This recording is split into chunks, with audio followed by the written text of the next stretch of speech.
Broadcasting from Cordova, Alabama, throughout the United States and around the world. You are listening to the Corinth Baptist Church worship service. Sit back, open your hearts, and prepare to worship.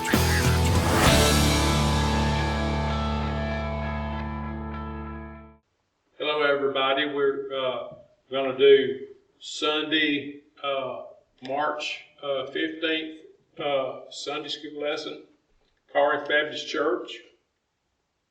I hope everyone is doing great today. We were just talking, the preacher and us, we're talking about folks that have been recently in the hospital. His mother, Miss Bonnie Lockhart, has had a stent put in. She had 90% blockage in one artery, so they stented that, and she's already back home. And God is great. God is wonderful.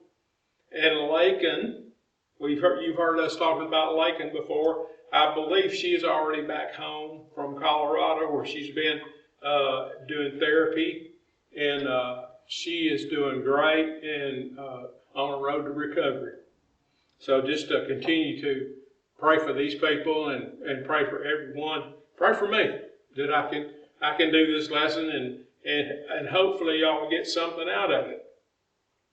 Today, this is session 2 out of this book, and the purpose of humanity. And it shows a big picture on page 28 of this book, and it shows a picture of a crowded laundry room, and it has a question under it. It says, what is your least favorite household responsibility? There's a story that ties to this picture on page 29, and whoever wrote this lesson, I assume that they wrote this story. It says, one of my responsibilities around the house is to take out the trash. He said, let me tell you, I'm a horrible at it. When I enter the house at night, I can tell by a single look from my wife whether I have fulfilled my end of that bargain. Sometimes it's not even a look. It's an outright, straight to the point question. Did you take out the trash today? And so taking out the trash is not even a difficult task. Trash bins are right by the back door, and somehow I always manage to forget to do this one simple, obvious thing. As kids, many of us dreaded responsibility, and we know firsthand that responsibility is handed to us in greater measure as we get older. Responsibility is not a bad thing. God has built responsibility into us, and He gave it to us when He put us on the earth. He coded us for it, and He gave us the tools to carry it out. It's up to us to recognize what our responsibility is and carry that responsibility out. We're in Genesis chapter 1, verse 1 through 5, and 26 through 31. Chapter 1, verse 1, in the beginning God created the heaven and the earth. And the earth was without form and void, and darkness was upon the face of the deep. And the Spirit of the Lord moved upon the face of the waters. And God said, let there be light, and there was light. And God saw the light, that it was good, and God divided the light from the darkness. He called the light day, and the darkness He called night. And the evening and the morning were the first day. This lesson, now, I'm going to try to divide it up into 3 parts. The first part, I'm going to call it created. This was when he says, he talks about we. And so we talk about He was not alone when the creation was going on. I believe Jesus was with Him, and I think He took a part in it. The first part will be created. The second part will be image, because we are made in God's image. And thirdly, subdue, because to bring into subjection. However, while humans are called to put creation under their authority, this is only possible as they stand under God's authority. So, the first part, created, the Hebrew word bara, B-A-R-A, describes the activity of making when we used in the Old Testament. God is always the one performing the creative action because He created everything that we see. We go outside, He's the heavens and the earth, the trees, the forest, everything you can think of, He has created.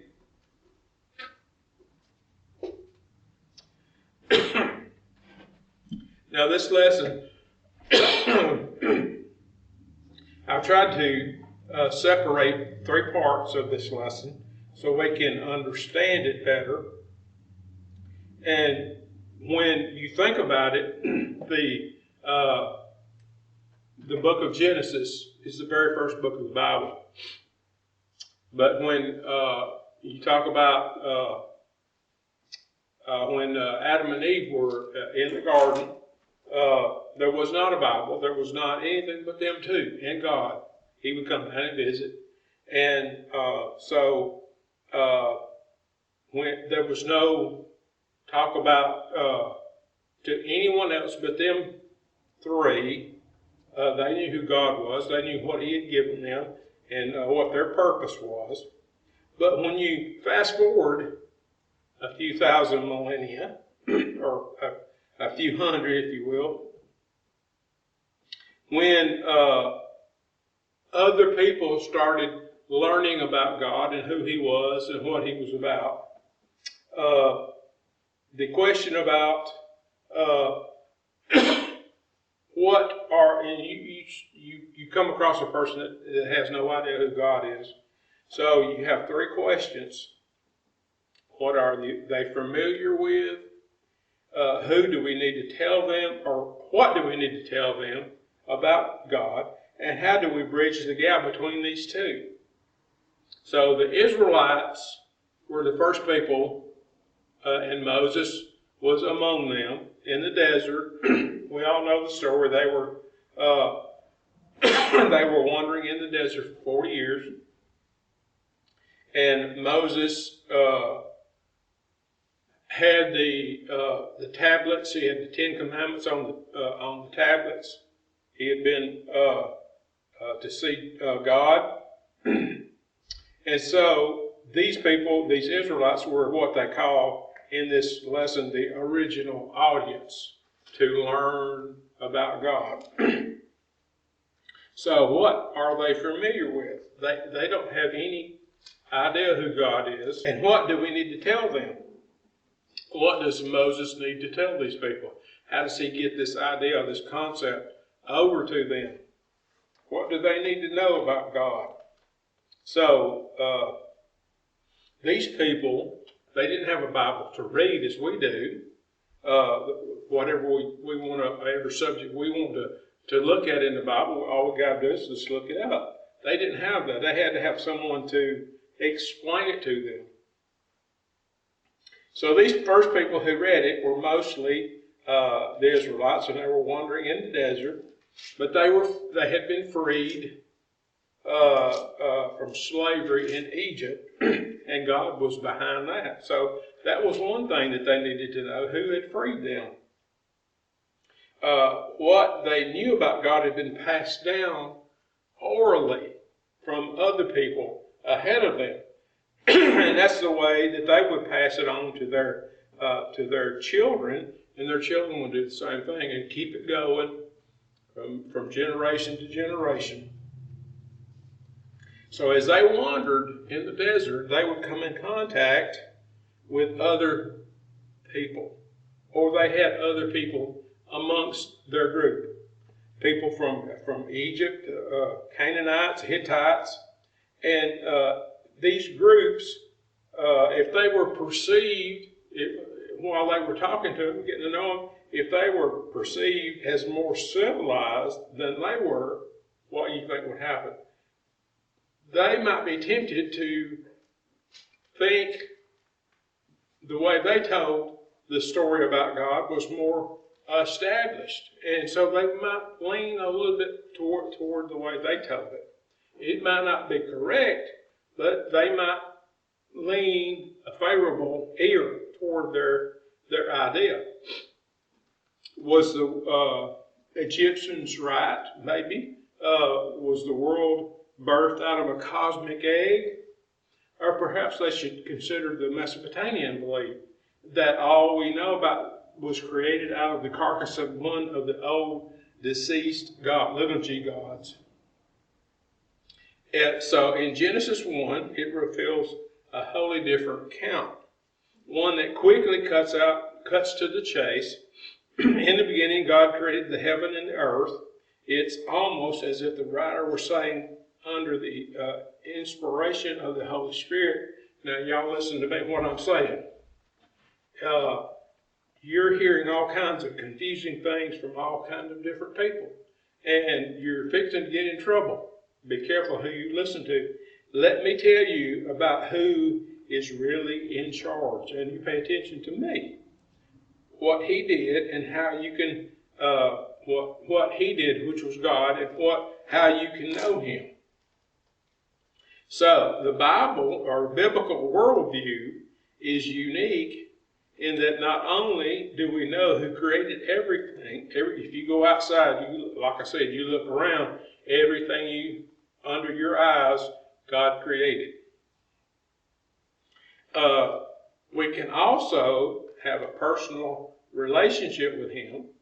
God invites us to have a relationship with him through Jesus. And we have access to the Father, the creator of the universe, the stars in the heavens at night, the moon and stars, and the sun during the day. Jesus is he's in a special position to do that for us, because not only is he one with the Father, he was actually present, like I said, at creation. The Word, it says, in the beginning God created the heavens and the earth was without form and void, and darkness was upon the face of the deep. And it says in the Bible, it calls the Word, and that is Jesus. The Word was with God in the beginning, John 1, chapter 1, verse 1 and 2. Not a single thing that's been created was created apart from Jesus. Colossians 1, 16 through 17. If you look up at the night sky, you see stars. You can see some of the nearer planets. You can see the moon and things of that nature. If you are to look down under your feet with a microscope, you can see an entire system of ecosystem of bacteria that work together in harmony to make sure the plants grow. So God had everything under control, under his dominion. God did all this simply by his word. He spoke it into existence. And the creator of all of that, what has invited us into a relationship with him, to know him deeply, to remain in him forever.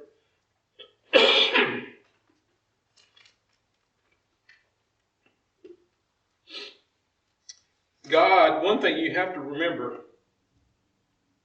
God made man from something.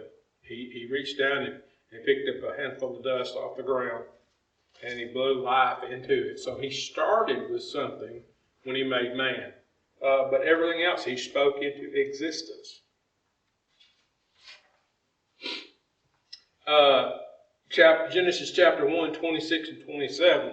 And God said, let us make man in our own image, after our likeness, and let him have dominion over the fish of the sea, and over the fowls of the earth, the air, and over the cattle, and all over the earth, and over every creeping thing that creepeth upon the earth.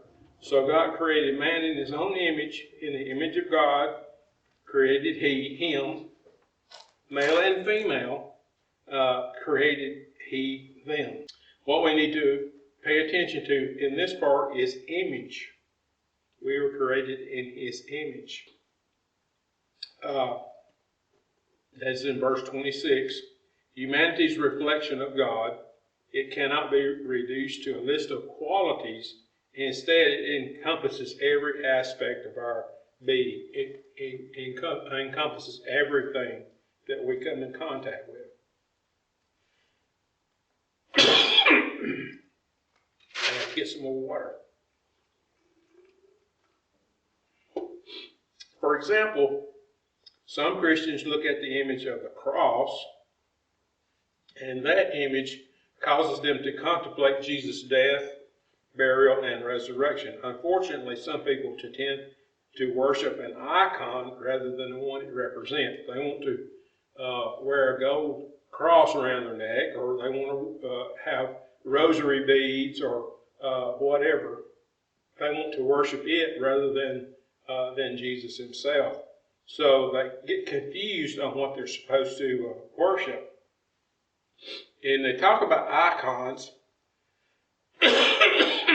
We at this day and age, we have many icons, and they're tied to our television. You see them on our televisions. You see them on our phones.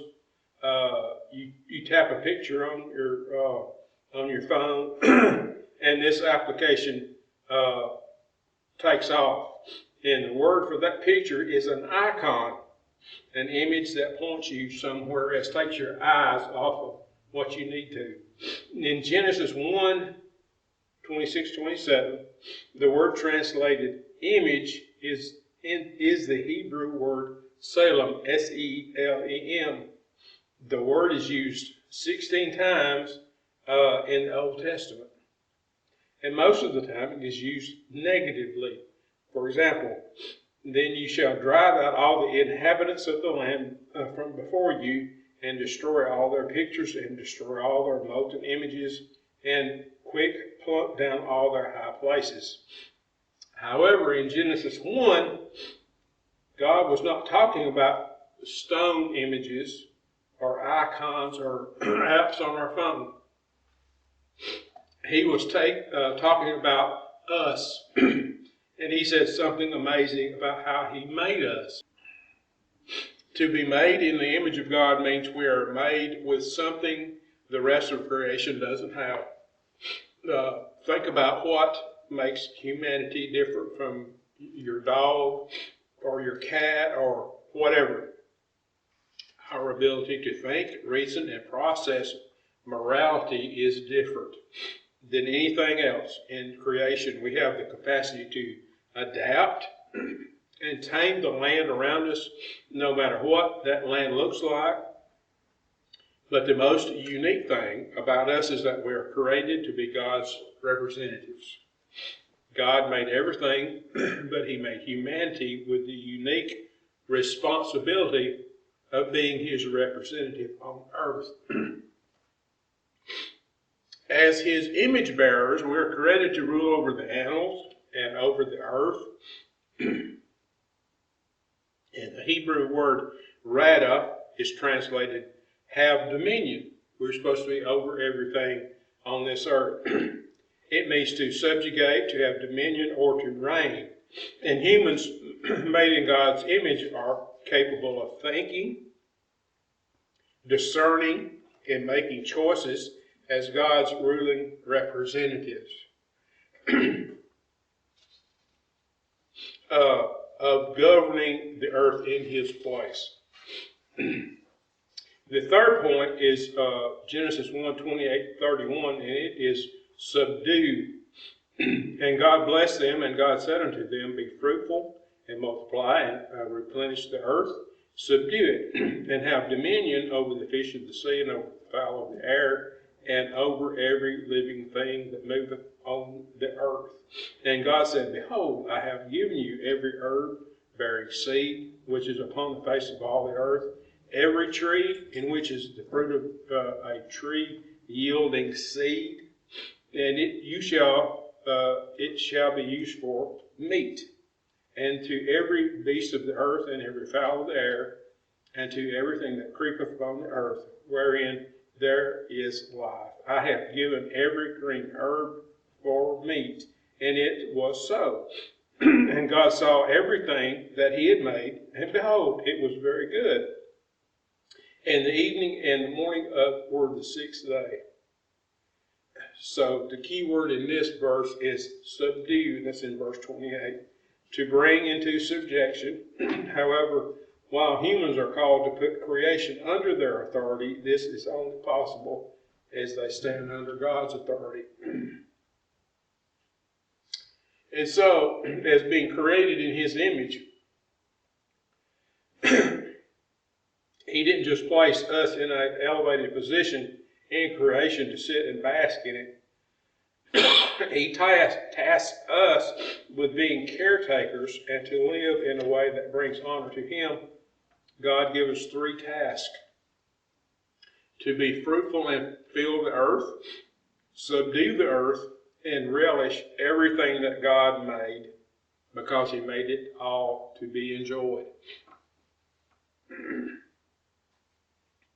We've been tasked with filling the earth and tending to it, but these commands go far deeper than just polluting the earth. It's about spreading God's image far and wide. In other words, his word, and make everyone know, or just go tell everyone about him. God not only gives us direction on what to do, he also provides what we need to sustain our life. In verses 29 and 30, points to some ways God has blessed us by listing the plants, the seeds, and the fruit he provided for us for food. So he's looking out for us as well.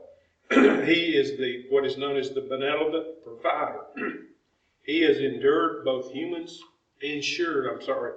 and animals will have all they need to survive. But the so-called self-made person, there is no such thing.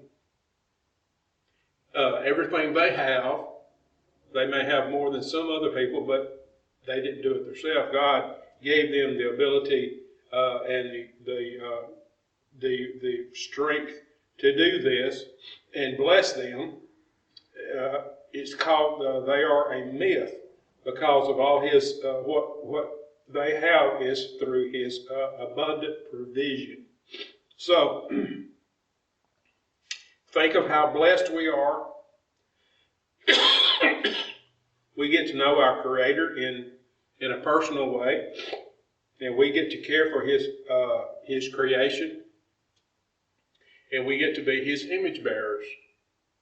So this realization leads us to see things differently.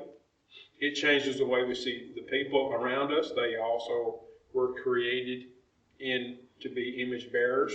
It changes the way we see the earth around us. We have been tasked to care for it. And finally, it changes the way we see ourselves, and we have within us the very markings the Creator gave us to represent him. So I hope you got something out of this lesson today, and that's all for today. You have been listening to Corinth Baptist Church Worship Service with Reverend Mark Lockhart. We pray you have received a blessing and invite you to join us on Facebook, Spreaker, or iTunes. Until next time, God bless you is our prayer.